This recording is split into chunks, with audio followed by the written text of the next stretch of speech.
Bismillahirrahmanirrahim. Assalamualaikum warahmatullahi wabarakatuh. Hai teman-teman, perkenalkan nama saya Muhammad Alfian Nur Azimi. Saya berasal dari program studi hukum pidana Islam NIM 232020 387 423 1019.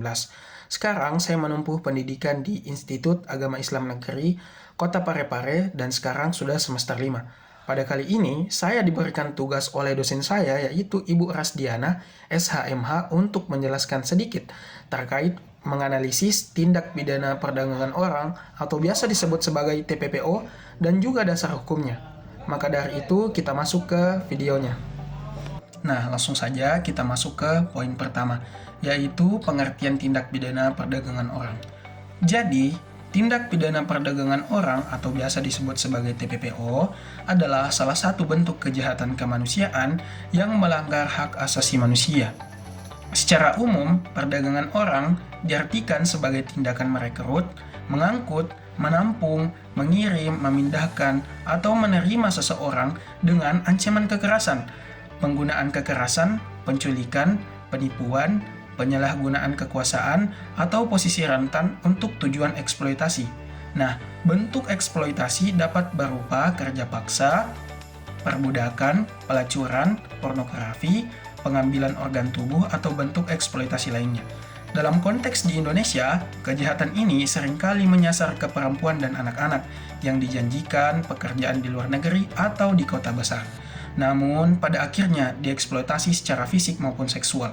Perdagangan orang termasuk dalam kategori extraordinary crime atau kejahatan luar biasa karena melibatkan jaringan lintas negara dan memiliki dampak sosial yang sangat luas.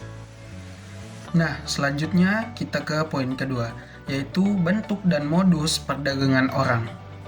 Jadi, perdagangan orang dapat terjadi dalam berbagai bentuk dan modus. Bentuk paling umum itu meliputi yaitu eksploitasi seksual, seperti pelacuran paksa, pornografi, atau pernikahan paksa. Selanjutnya, eksploitasi tenaga kerja, seperti kerja paksa di pabrik, rumah tangga, atau sektor informal tanpa upah yang layak. Selanjutnya, perdagangan organ tubuh, yaitu di mana korban dijual untuk diambil organ dalamnya. Dan selanjutnya, yang terakhir yaitu eksploitasi anak, seperti anak jalanan, pengemis, dan pekerja di bawah umur.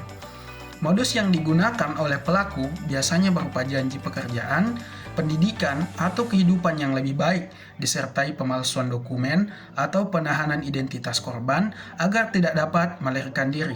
Dalam praktiknya, pelaku seringkali beroperasi dalam jaringan yang melibatkan perekrut, pengangkut, penampung, hingga pihak yang membeli korban. Baik, kita masuk ke poin ketiga, yaitu dasar hukum tindak pidana perdagangan orang di Indonesia. Dasar hukum utama yang mengatur tindak pidana perdagangan orang di Indonesia adalah yang pertama, Undang-Undang Nomor 21 Tahun 2007 tentang Pemberantasan Tindak Pidana Perdagangan Orang atau TPPO. Pasal 1 ayat 1 menjelaskan definisi perdagangan orang secara komprehensif.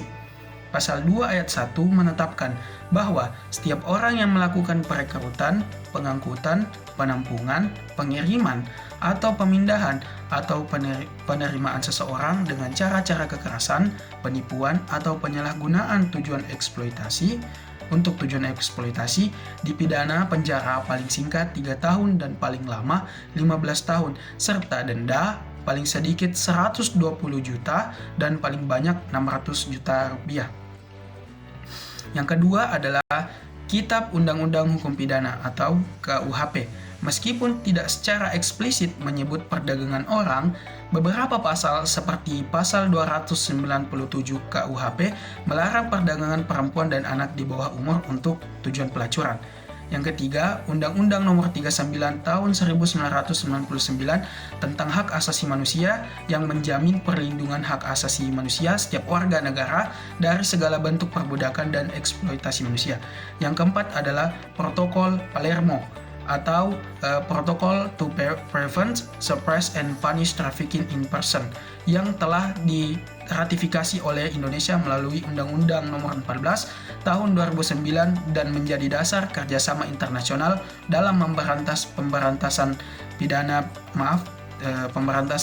pidana perdagangan orang di Indonesia. Nah, kita masuk ke poin keempat, yaitu analisis hukum dan implementasi. Secara hukum, Indonesia memiliki perangkat peraturan yang cukup untuk menindak pelaku perdagangan orang. Namun, permasalahan utama sering muncul pada penegakan hukum. Banyak kasus itu tidak terungkap karena korban takut melapor atau tidak mengetahui hak-haknya. Selain itu, keterlibatan oknum aparat dan lemahnya koordinasi antar instansi membuat proses penindakan itu tidak efektif. Dari perspektif hukum Islam, perdagangan orang termasuk dalam kategori jarima takzir, yaitu kejahatan yang hukumannya ditetapkan oleh penguasa karena tidak disebutkan secara langsung dalam Al-Quran dan hadis. Islam sangat menentang segala bentuk perbudakan dan eksploitasi manusia, sebagaimana firman Allah dalam Quran Surah An-Nisa ayat 29. Ayat ini menjadi dasar larangan untuk memperlakukan manusia sebagai komoditas atau alat keuntungan. Dalam konteks modern, perdagangan orang dipandang sebagai pelanggaran terhadap prinsip kemuliaan manusia atau karoma insania, sehingga wajib dicegah dan juga diberantas. Nah, kita masuk ke poin terakhir, yaitu upaya pencegahan dan penanggulangan. Upaya pencegahan perdagangan orang itu harus dilakukan secara komprehensif, meliputi yang pertama, peningkatan kesadaran masyarakat, terutama di daerah rawan perdagangan orang atau rawan perdagangan manusia. Yang kedua, penegakan hukum yang tegas terhadap pelaku, termasuk sindikat dan pihak yang memfasilitasi kejahatan. Yang ketiga, perlindungan dan rehabilitasi korban dengan menyediakan tempat penampungan, bantuan hukum, dan pemulihan psikologis. Yang keempat, kerjasama internasional, karena banyak kasus yang melibatkan jaringan lintas negara.